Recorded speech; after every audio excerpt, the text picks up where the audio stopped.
通知廚房。Hello， 大家好，我係通少，今日會同大家介紹一個味噌脆雞腿，雙重味噌濃郁嘅味道，再加上極級香脆嘅外層，真係喺餐廳都食唔到咁好食嘅雞腿啊！首先當然要洗乾淨啲雞腿，用清水將佢洗乾淨，再用紙抹乾。如果大家驚佢有雪味嘅話，可以浸佢喺鹽水入邊30分鐘先拎去清洗。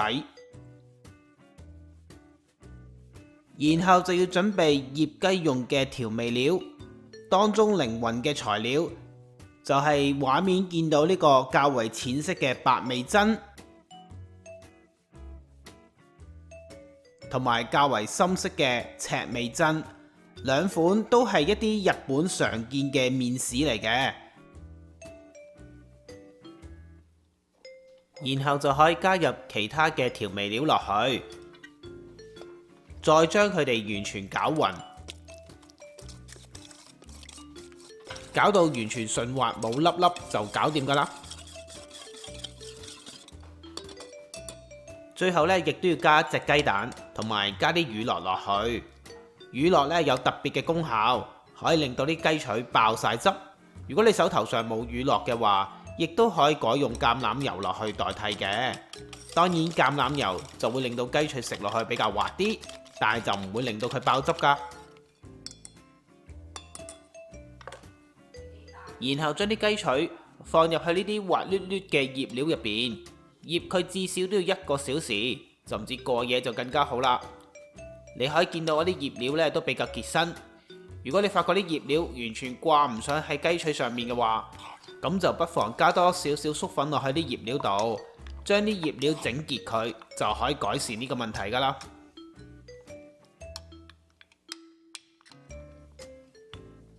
要令到啲雞腿嘅外層有核爆式咁鬆脆嘅話，又要出動我嘅秘密武器啦！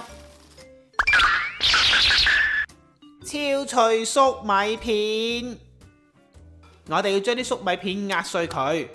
喺廚房是但揾啲工具，好似我呢，就用一條麵團棍將啲粟米片壓碎。千祈唔好將啲粟米片壓到好似麵包糠咁碎，壓得太過幼細嘅話，咁粟米片就唔會再鬆脆㗎啦。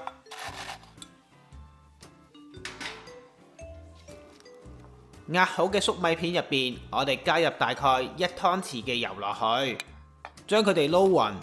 咁陣間拎去氣炸嘅時候，就唔使額外再掃啲油上去啦。之後就將啲醃好嘅雞腿放入去啲粟米片堆入邊，再用啲粟米片呢好好包實成隻雞腿，用手輕輕力壓實，令到啲粟米片呢黐喺雞腿上面呢更加穩陣，唔會跌翻出嚟。記得呢個時候呢，就要去預熱埋你哋嘅氣炸鍋或者焗爐啦。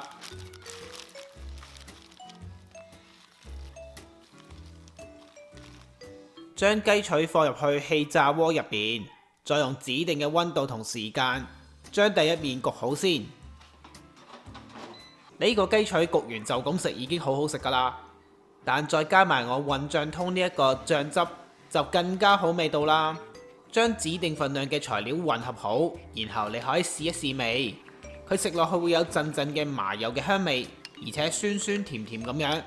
配上我哋一間焗好嘅炸雞，就非常之正斗啦。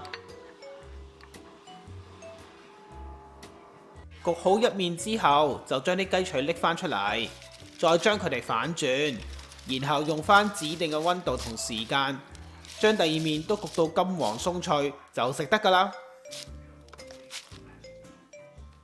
味噌脆雞腿就焗好啦！哇！你可以見到焗得非常之好。顏色非常之金黃㗎，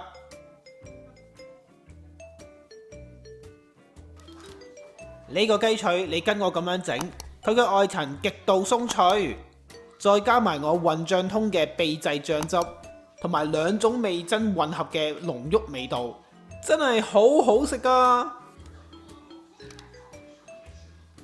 哇，個雞肉真係好多肉汁啊！大家快啲試一下啦，包你一定中意食啊！今次個雞腿呢，我淨係用到粟米片，冇額外加到啲麵包糠落去。咁樣係因為黐唔到粟米片嘅雞皮，氣炸完出嚟之後佢都夠香脆嘅。不過當然你想香脆啲嘅話，再混合埋麵包糠落去，效果當然就更加好啦。呢個咁好味嘅雞腿，我當然就用氣炸鍋去整啦，因為夠晒方便。如果你想改用焗爐或者用油炸嘅方法，就記得留意一下呢條片嘅文字食譜啦。喺呢條片嘅煙火就係呢條 link 提供俾你去參考。材料正確嘅份量、食材嘅牌子同埋相片都可以去我文字食譜嗰度揾到。喺呢條片嘅煙火就有呢個食譜嘅連結提供俾你去參考噶啦。通知廚房嘅專屬網頁仲有更多免費嘅影片同食譜分享，大家千祈唔好錯過啦！中意呢條片嘅話，記得要俾 like 同埋 share 出去，仲要記得訂閱同埋撳埋隔離個鐘仔，咁我新片一出先可以通知到你噶。多謝大家收睇，下次再見，拜拜。